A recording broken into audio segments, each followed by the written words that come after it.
చివరికి ఆవిడ ఏమందంటే, సారీ అమ్మా, వాళ్ళ అమ్మకి రాసిన మెసేజ్, నా మీద రెస్లింగే గెలిచింది, నేను ఓడిపోయాను. ఈ లోకంలోనే 100 గ్రాములు తేడా వస్తే డిస్క్వాలిఫై చేశాడే. పరమ తండ్రి దగ్గర నిలబడాలంటే ఎంత ఖచ్చితంగా ఉండాలా? ఈ లోకంలో ఒక మెడల కోసమే కుంగిపోయి ఏడుస్తా కన్నీటితో వచ్చిందే.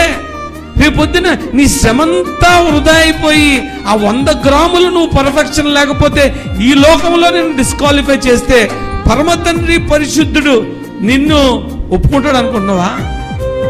ఈ క్రైస్తవ జీవితం అంత ఈజీయా? కాదు.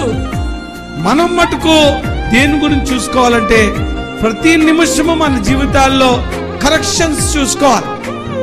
చివరి వరకు దేవుడితో ఉండే ఆ చక్కని సాంగత్యము విశ్వాసములో ఉండాలి.